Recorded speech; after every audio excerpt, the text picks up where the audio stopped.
this is the greatest way that I know how to accelerate your potential as a couple together, is by bringing someone else in. And sure, there's a cost to it. There's a cost to everything.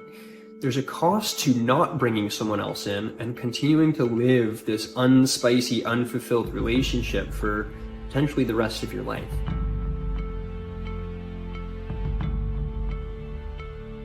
Hey everybody, welcome back to the Embodied Relationship podcast with Braedy Mac. I'm of course your host, Braedy Mac, and it's a great pleasure to be here with you.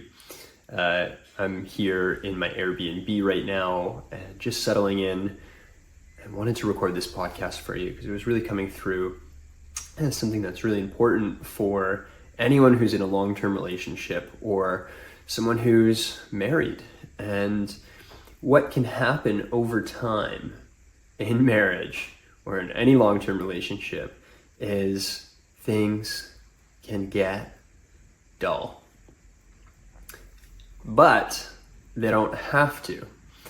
See, some people think that if you're married or you're together for a long period of time, your sex life doesn't become as exciting, or your intimacy just kind of dies off, or you get stuck in these habitual routines and habits. But the truth is, over time, your relationship can get better. Your sex and intimacy can be incredible, and you can explore all of your fantasies with that person that you are in relationship with.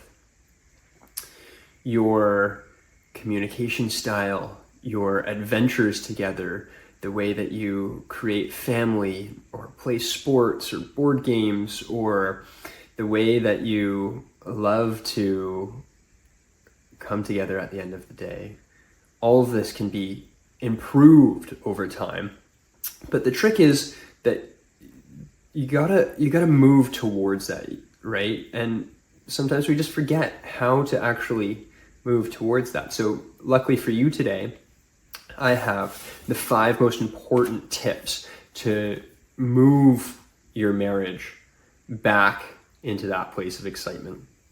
And this is essentially going to be the way for you to revive your marriage. So if I'll say marriage, but this could be for people who are not married, but in a longer term relationship as well. So if you are one of those people that is hoping to revive their marriage, they want to spice it back up, you want things to not be so dull anymore, you want things to be exciting, you want to move towards more growth and enjoyment over a longer period of time, as opposed to things kind of becoming vanilla,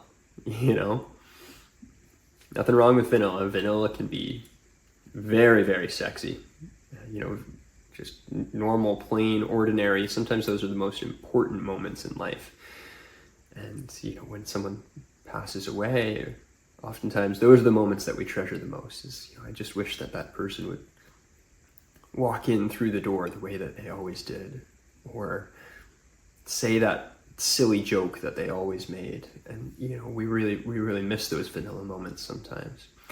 The key is to understand those vanilla moments are beautiful gifts, and to build on top of those vanilla moments, to make sure that if the special thing is someone just walking through the door or speaking the way that they usually do, that we find a way to honor those moments and treasure them in such a way that we find ways to love people for their quirkiness, we love people for their normalness, love people for their weirdness. And this is going to build into what it is that I'm about to share with you now. So the 5 most important tips to revive your marriage are this. Number 1, say you're sorry. I'm sorry are 2 of the most powerful words in the English language. I've got a tattoo, I won't show you now, but I've got a tattoo on my back, on the back of my heart, that says, I'm sorry. And the reason for that is because I understand the weight in which those words carry.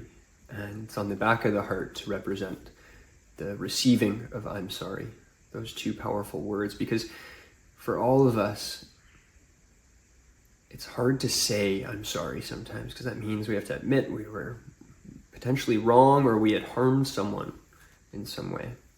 But when we're on the receiving end of that, when we're on the receiving end of the I'm sorry, the feeling that that brings to us is so liberating, and it's so enjoyable, because in that moment you realize that another's heart has softened to conjure up those words, and it's softened for deeper connection with you.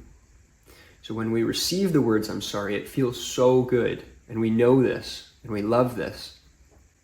But somehow, when we give that to another, it can be really difficult to get it from here, from the heart to the lips, and then out. And so the practice of being in this place where we just normalize saying I'm sorry can be a really beautiful gift that we can give to our partner. And it's a softening of our own heart in the effort to bring us back closer together. So Loa and I have this beautiful practice that whenever one of us says I'm sorry, the other one also says I'm sorry. Even if they hadn't really done anything wrong, we say I'm sorry, and then the other person says I'm sorry. And it's just the remembering that we can come back to softness, we can come back to connection, and that our connection is actually more important than being right. Our connection is more important than being right. So say I'm sorry, not only when you're wrong, because then that makes I'm sorry a lot harder to access, because every time we say I'm sorry, it means that we're wrong. We don't necessarily need to always say sorry just when we're wrong, but we can also say I'm sorry when we've hurt the other. Sometimes we haven't done anything wrong, but we've hurt the other somehow with just doing what we're doing. And just acknowledging that what we've done has hurt the other through the words I'm sorry is really validating for their experience. And it allows us to remember, hey, I'm sorry that I spoke in that way and that you were hurt by it. Let's come back to connection. Let's come back to togetherness. Two of the most powerful words in the English language are I'm sorry. So consider for yourself, what is it that you could say I'm sorry for? And there's probably many things. And then how we actually say I'm sorry, and I'll do another podcast all about this, but how we actually say I'm sorry has a few different steps to it. The first is saying the I'm sorry for, fill in the blank. The second is what it is that you're actually sorry for and how it's affected both the person that you're saying sorry to and yourself. So, I'm sorry for forgetting to pick up the organic oat milk. And then you go into how that's affected you and how it's affected me. When I forgot to pick up the organic oat milk, it probably left you feeling like you can't trust me as much and confused and kind of upset with me being forgetful. And for me, it makes me feel like I actually trust myself a little bit less for forgetting to pick up the organic oat milk. And it makes me feel kind of silly for just being that forgetful. So I've acknowledged their experience, I've acknowledged my experience, and I've said I'm sorry for it. And the final step is acknowledging how you will go ahead and amend that in the future. How it is that you'll create a pathway forward where you won't create that harm or that distrust in the future. So it'll be next time I'll be sure to write a list when I go to the grocery store, and I'll underline and circle and put exclamation marks behind organic oat milk. And then I'll know. And now I've restored trust in that human. I've acknowledged their experience. I've acknowledged my experience. I've said my sorries, and we can move on from that. There's no There's no clinging to that for me or for the other person, because we've really restored our integrity. So saying sorry, very, very important. That is number one. Number two, in terms of the second most important tip to revive your marriage, it's be present with each other, right? Because especially over longer periods of time, sometimes we consider our partner the normal, right? The normal. It's like I've come home to you thousands of times, and so you kind of just take up this space in my life, but I lose the quality of being present with you. I lose the extraordinary opportunity to see what it is that is your soul, which is ever evolving and never the same. If I go to work and then come home at the end of the day and I see Loa, I don't go to work, I work from home, but if I'm in the office all day and then I come back in the evening and Loa and I are grabbing dinner together or just in the kitchen together, who is she that day? She's a completely other person than who I met this morning. And, on a cellular level, we're always evolving, we're always dying and re-establishing ourselves or being reborn. And on a mental level, the same. And on a spiritual level, the same. And on an emotional level, the same. There's just always a fluctuation of these patterns and of these parts of self. And so if we can acknowledge, who are you today? Life becomes so much more exciting, because now we're approaching each other with curiosity, with the beginner's mindset, this idea of I don't know the answer. And that makes everything so much more enjoyable to be with this other human. And there's even, I always like to take things back to biology. How does the body work? How does nature work? And one really interesting thing that I learned recently about the eyes are always making micro adjustments. They're constantly slightly moving. It's really hard to keep the eye perfectly still. And the reason for that is because the eye actually will stop seeing things that are constant or are very still. So, for example, if I was wearing glasses and they had a black spot on one part of the glasses, if I was wearing those constantly, my eye would eventually start to not see the dark spot, because it's less relevant, it's not moving, and it's just a constant. So then my eye would start to focus on other things beyond that black spot. And our life and our relationships are kind of the same way, right? If we make our partners into this black spot that is stagnant and not moving and not evolving, then we're gonna stop seeing them. But if we approach our partners with this excitement of they're moving, they're evolving, they're changing, who are they today? I've moved, I've changed, I've evolved, I'm viewing them from a different angle. What is going on here? Well, now we've accessed curiosity. And that's just a really beautiful place to come from, whether it's, an hour or 5 minutes or a few months. You're a very different person. So one of the things that you can do to facilitate being present, because that's just a whole huge topic on its own. What does that actually mean? One of the things that you can do is start to introduce ritual into your days, into your weeks, into your months, into your quarters, into your years. And of course, we can think of some rituals as birthdays and Christmases are kind of more annual. But we can also do, say, quarterly check-ins with each other, where we create a space and a time for us to come together and ask each other, what did you learn in the past 3 months? How has what we spoke about 3 months ago changed? How is it the same? What goals do you have now?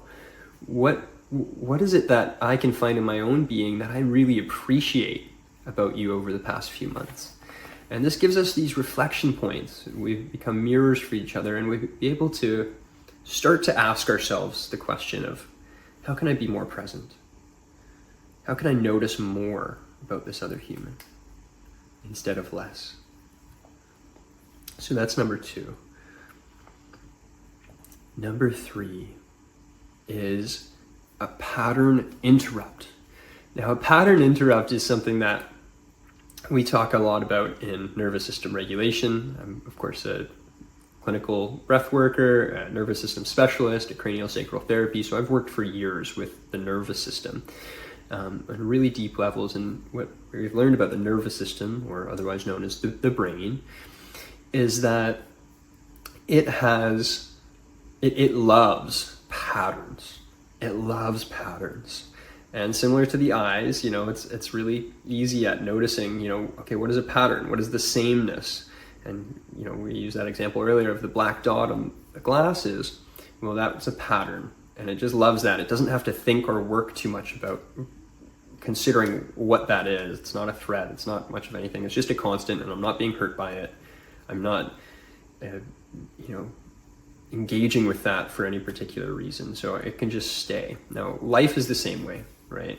Like, if you think about patterns of behavior, if you wake up and brush your teeth every day, well, then that's going to be a pretty predictable pattern for your brain. It's not going to have to think about that too much. It's just a regular pattern, and it's in routine. Now, if we think about the way that we interact with our partner over a longer period of time in the same way, is we get caught, right? We get caught in these patterns, and sometimes steadiness can be really beautiful to have a continuous pattern, but at times there can be a need for something to be interrupted or shaken up a little bit. And so a pattern interrupt would be like, if one day I went to brush my teeth, and instead of toothpaste, I was brushing it with chili oil, and all of a sudden my mouth is burning and I'm kind of freaking out. I'm like, wow, okay, that was intense. Now, every single other time I go to brush my teeth, there's going to be a slight consideration of like, okay, what the heck is my toothpaste going to taste like today? Which is kind of a funny example, but what needs to happen sometimes in relationships is we need to like really shake things up, and this will either happen on its own, or you can choose to make it happen. And if it happens on its own, usually it's because things haven't been going so well, and all of a sudden one partner either starts to think about someone else outside of the relationship, or someone gets to this breaking point of like, I can't do this anymore, or there's a certain way that you're showing up that is not working for me anymore, and it kind of goes unsaid.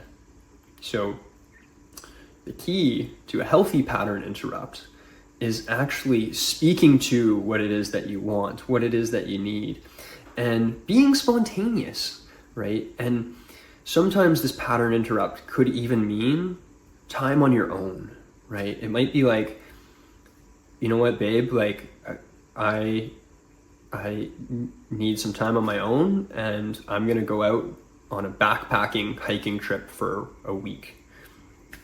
This is something that I do often. So I'll often go on either like long adventures, like a 10-day bike ride, or Aloha will be off in Germany and I'll be teaching a men's retreat, or I'll teach a training in another country for a month or even longer at times. And of course, those times are kind of difficult to spend time away from your partner, and that seemingly feels like you're spending less time and less connected. But actually what I've found is these pattern interrupts are really healthy for continuing our growth together, continuing to grow in who we are as individuals, and also staying in touch with other parts of ourselves outside of the relationship, like our purpose, like our dharma, like our businesses or our communities.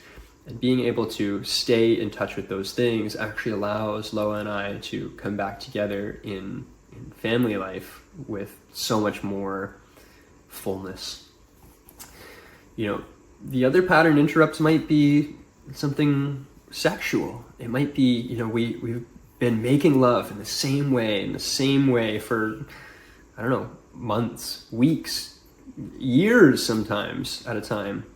And something needs to be shaken up. And, when we talk about changing things up in the bedroom, oftentimes this requires a conversation. The way that conversation might go is something like this. Hey babe, I have this fantasy I've wanted to fulfill. I don't know exactly how to bring this in, but I'm curious about trying this thing. It's, I don't know, a tongue in my ear or something like that. And I kind of want to do it. Would you be open to exploring it with me? And then you wait to hear what your partner says. Of course, they could say yes, they could say no, working with the wheel of consent, which I'll move into in another podcast as well, because we just don't have time to explain all of that right now. But the idea is like you're bringing in something else. And what I've found, especially in sexual exploration, is that so often we believe we have these desires that other people will think are weird or strange, or that we're the only ones with this desire. But when we speak to our sexual desire, so often our partner craves the exact same thing, but also wasn't speaking about it. So being able to speak to what it is that you really want, and consider what it is that you really want, and then share that with your partner, is an opportunity for this pattern interrupt in your sex life in a way that is so fun. And that's what it should be. It should be fun. It should be your fantasy. And it can be your fantasy with the same person for the rest of your life. And you might have a million more fantasies in the next 50 years that you're together. Explore those. Explore all of those fantasies, because especially if you're with one person for the rest of your life, wouldn't you want to get everything out of your relationship, your experience together? Don't you want all your fantasies to be fulfilled? And the beautiful thing is they can be fulfilled, all of them. And I think that that's really important to honor within yourself, of how is it that you get to fulfill each other's fantasies, and be curious about your partner's fantasies. What is it that they're interested in? What is it that they want to do? And that can be a really beautiful conversation, asking them, hey babe, is there any fantasy that you've ever wanted to try with me? How can we make that happen for you? So a pattern interrupt, changing things up from the everyday life, from the everyday sex, from the everyday routine. Spice things up a little bit by throwing in a little curveball, and it can be fun, right? It should be fun. Let it be fun. That's number 3. Number 4, hire a facilitator. This is the greatest way that I know how to accelerate your potential as a couple together, is by bringing someone else in. And sure, there's a cost to it. There's a cost to everything. There's a cost to not bringing someone else in and continuing to live this unspicy, unfulfilled relationship for potentially the rest of your life. Relationships are something that I at least grew up giving a lot less attention to in school, right? We learn math, we learn science, we learn how to spell, to read and write, but seldom do we learn how to interact with each other and relate to each other. And most of us are just kind of grown-ups that forget how to relate, and actually never did much training in how to relate to much of anything.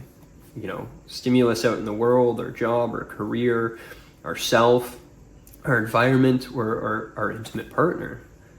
So bringing someone else in to teach you a little bit about perspective around how your relationship is operating allows you to get to that point of fulfilling all of those desires that you wish you could have fulfilled, or all of the conflicts that you're experiencing that you're like, why does this keep happening? We have this same conflict, and it actually gets to this point where it's easier for me just to not speak or bring up that topic because you know it's going to bring up another conflict. Well, if you're at that point, what I want to share with you is you don't have to be. You don't have to be. There's a few simple tips, tricks, hacks, conversations to be had that really helps you understand each other.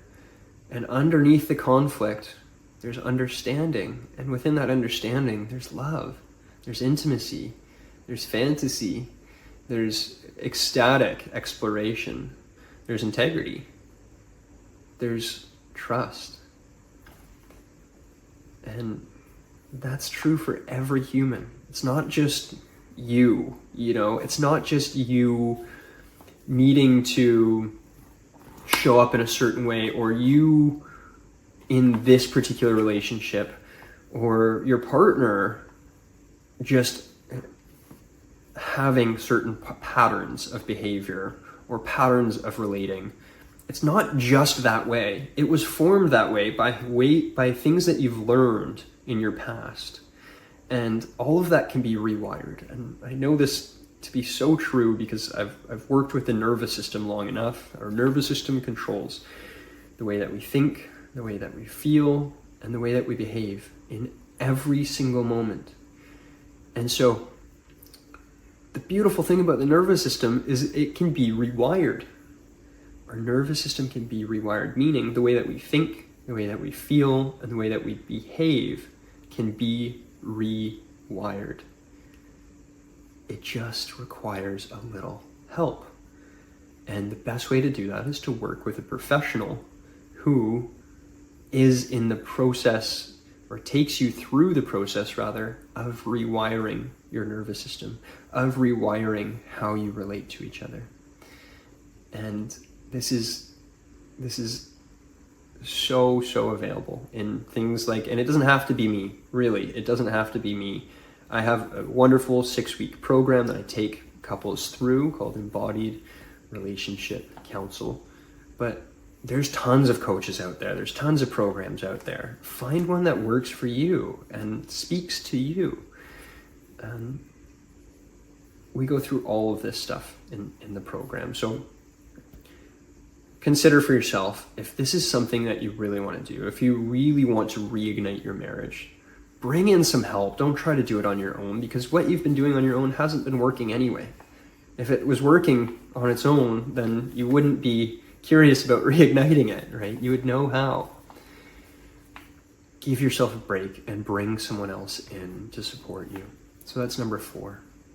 Number 5 on tips to revive your marriage is you actually have to want to revive your marriage. You actually have to want to come back together.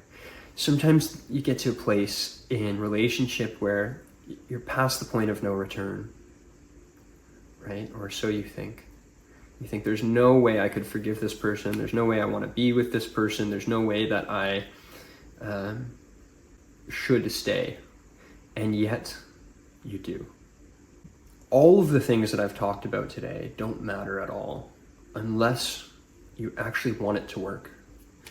And sometimes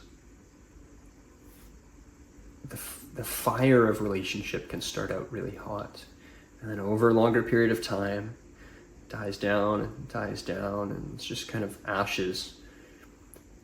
But what I found, especially while working with couples, is if you dig inside those ashes and you find just one tiny ember, you fan that ember, blow on it a little, you find the spark.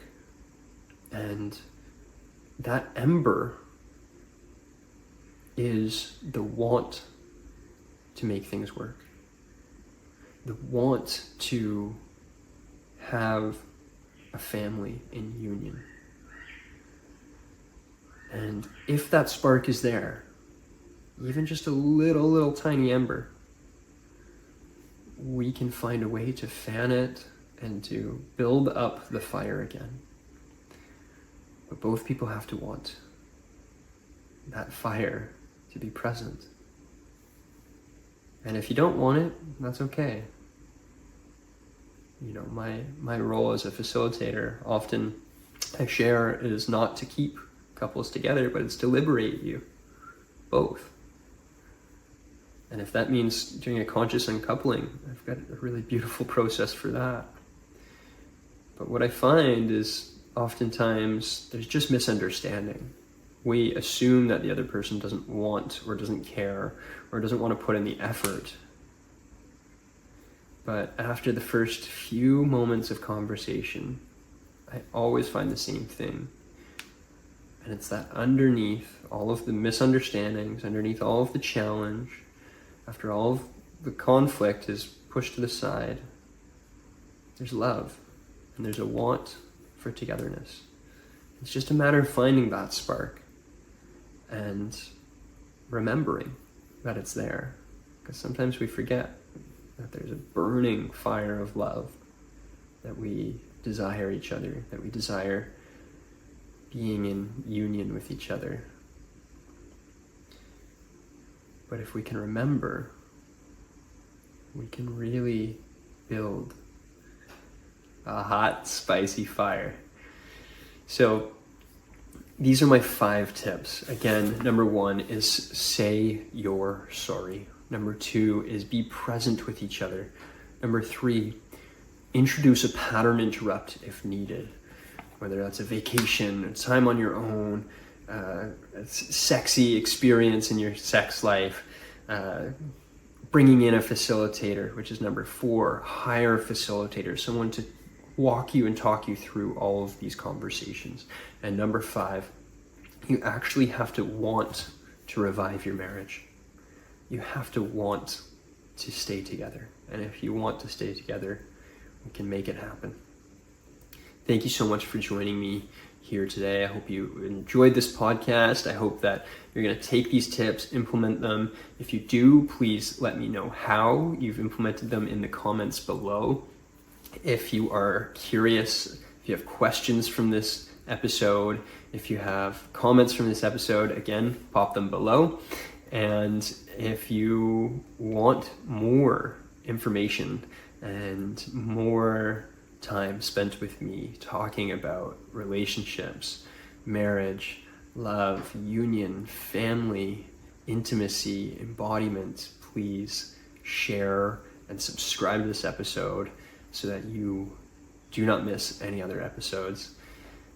Thank you so much for being here, and I will see you in the next show. Bye for now. Hello, you beautiful souls. Thank you for listening to the Embodied Relationship podcast with Braedy Mac. I want to introduce to you a program for those of you who are in relationship, who are potentially married or just in a longer term relationship and might be feeling stuck or uncertain or simply craving more intimacy in your long-term relationship. The program that I would love to introduce to you is my signature program, which is the Embodied Relationship Council. And this is a journey where you get to embark on opening the heart and exploring the power of mindfulness, emotional healing, as well as the science of lasting connection. And it's not just about the spark, it's about creating conscious love that evolves over time and actually thrives with more time together. And so this is a space for a conversation for you and your partner to come together and to experience what it's like to grow together in love and understand the warm, loving embrace of each other's souls. Through the joys, through the challenges, we learn how to overcome all of this through conscious love.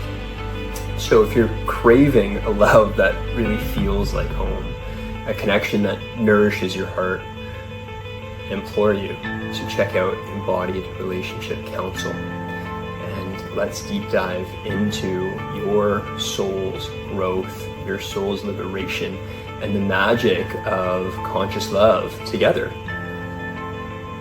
If you're interested in joining the Embodied Relationship Council, click the link in the show notes, and I look forward to seeing your application come in. Peace and love, everybody.